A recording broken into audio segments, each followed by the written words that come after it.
Welcome to NVC Life. I'm Rachelle Lamb, veteran NVC trainer and relationship coach, helping listeners navigate interpersonal conflict and ground more deeply into relational living.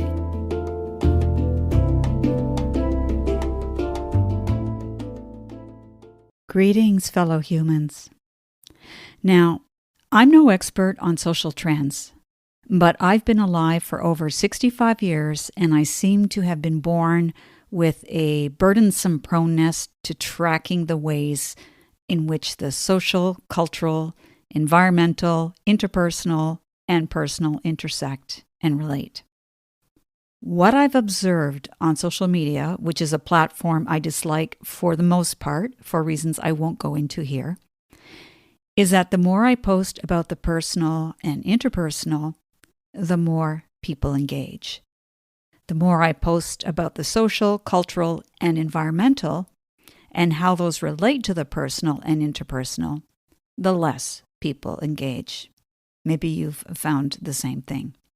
I would add that the more focused on the personal and interpersonal we become, the worse things get in the social, cultural, and environmental domains. As if we actually believe that increasing our self-esteem, or creating vision boards, or getting our spouse to appreciate us will somehow lower growing rates of suicide or stop the destruction that modern human life is responsible for on our planet. I view this as a frightening trend because it indicates that our sense of social responsibility and citizenship is being compromised, and that the very real interrelatedness between the personal and the interpersonal with the rest of the living world is, for some reason, considered less important than meeting personal needs and goals. To mitigate the consequences of this trend, I encourage all of us to consider the ways in which our personal and collective well-being is deeply and inextricably tethered to the existing sociocultural conditions that we are individually and collectively shaping each moment of our everyday lives, whether we are aware of it or not. To illustrate, I think of a small school of fish in an aquarium filled with water that has become unhealthy and toxic. The caretakers of the aquarium have been negligent. The fish have lived in the aquarium for as long as they can remember, and they are becoming increasingly unwell. Believing they can get healed, they swim to the fish doctor, who hovers calmly beneath a dead piece of coral. The fish doctor also has only ever known life inside the tank.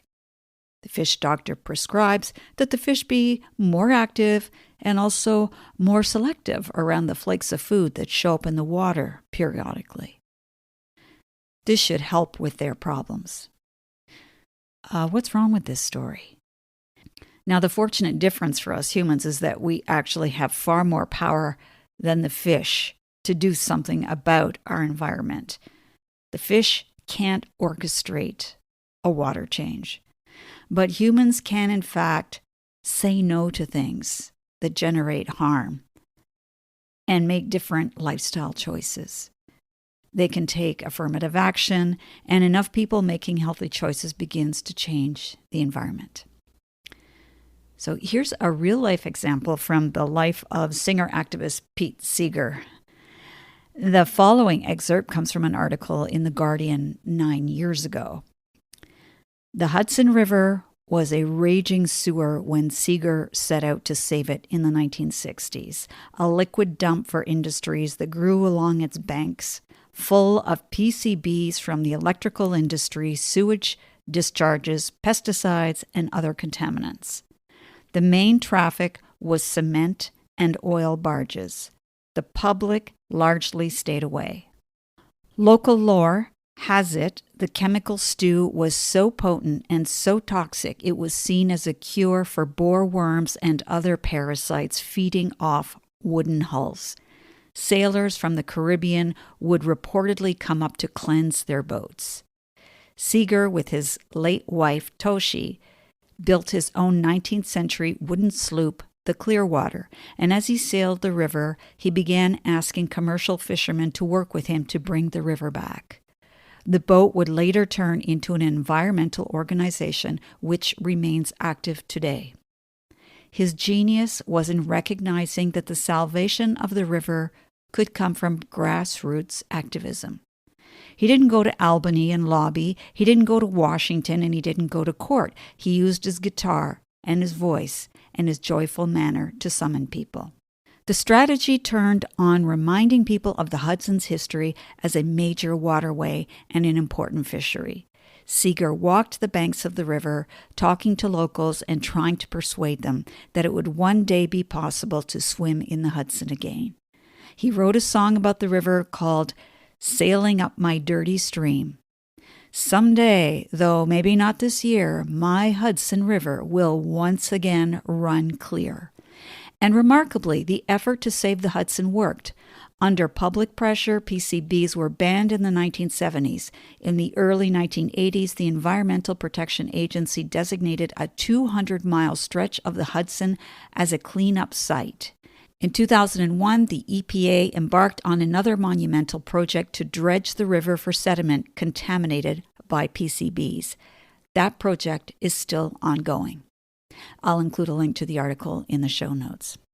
Now, something I actively work on is trying to hit the reset button on how we attempt to satisfy our needs and becoming more discerning on what we believe our needs to be.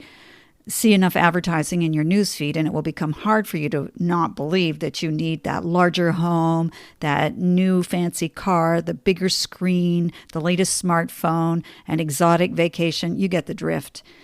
In one of Marshall Rosenberg's talks, he says, "But the cultures that we are in either teach us to think in need language to stay conscious of what serves needs, or some cultures that we call domination cultures teach us a way of thinking that serves the structure, not life." I guess all of you know by now that I consider the most important need the need to contribute to life. That's my language. A need to enrich life, contribute to life, make life wonderful for ourselves and others, which Viktor Frankl calls man's search for meaning. This is probably the most important human need of all. Domination cultures really work on this and translate and transfer that very life-serving need into tricking people into misrecognizing this as a need for money, status, approval. So our whole education is designed because people cannot act as a slave when they are really in touch with this, you see. So to make us slaves of culture, domination structures, we have been educated to get these other things as the good life. That takes a powerful education to make us so stupid. End quote. A listener wrote to me after listening to last week's episode, which was titled, "What's Making People Ill?" Bob, you wrote, "Is society too big now? And are the technological TV, movies, social media influences already too ingrained?" Big questions, which brings me to the question, what can I do? Thank you for considering those questions. They're big ones. And I would say that society, yes, is probably too big or has so much momentum at this point that it would take something calamitous to stop it. So what then can we do as individuals to interrupt or slow down the momentum? What can we do to not go into despair and to instead nurture life, irrespective of how much time we have or how things go? I was recently invited to speak at a relationship summit where I offered suggestions on what we can actively do. Some of these may seem surprising, but I would ask you to consider the following. What do you think would begin to shift inside you and others if enough of us did these things? How would our world change? So here they are. 1. Learn where you come from. Speak to your ancestors regularly, not to ask for help, but rather to acknowledge them and grant them presence in your life. 2.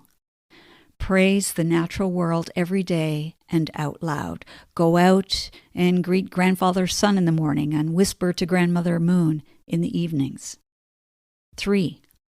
Speak a language of life by speaking on behalf of life and on behalf of deep relating. Nonviolent communication helps a lot with this one and with the next one here as well. 4, speak a language of blessings and longings rather than a language of grievance. 5, take responsibility for your own feelings and experiences. This includes learning to tolerate the distress that inevitably comes with living in an alive and unpredictable world, not always getting your way and knowing you will die, as will those you love. 6, learn to appreciate and respect limits. If all we do is focus on abundance and calling in more, 2 things are likely to happen. 1, we'll lose touch with the fact that for life to thrive, limits must be recognized. And 2, we'll become embittered when limits and consequences appear along our life's path. A toddler throws a tantrum when he or she doesn't get their way. Mature adults, however, recognize that the realities of life require discernment around what constitutes enough. 7, reflect on how your words and actions will impact future generations, the earth, the land and unseen world that grants you your life. 8, become grief articulate so you can respond with maturity and compassion in times of difficulty. Marshall Rosenberg used to say, if we could truly master the nonviolent communication process, we'd be crying all the time, half the time out of joy, half the time out of sorrow. Make room for sorrow. 9, give up the fixation to find solutions and the necessity for things to be okay all the time. Hardship is part of life, and thinking that anything but happy and content feelings is an indication that things aren't right makes us resentful towards anything that doesn't work for us. Again, make room for sorrow.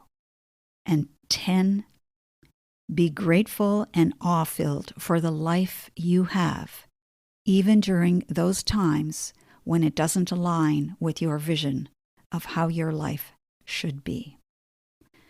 So I return to the question, which is, what do you think would begin to shift inside you and others if enough of us did these things? How would our world change? And that concludes today's episode. I'd be happy to hear how it goes for you should you put some of these into practice. Thank you for tuning into NVC Life. For future episodes, be sure to subscribe on iTunes, Spotify, or YouTube. For free resources or to book a private session with me, head over to RachelleLamb.com. Until the next time, stay sane, grateful, and generous.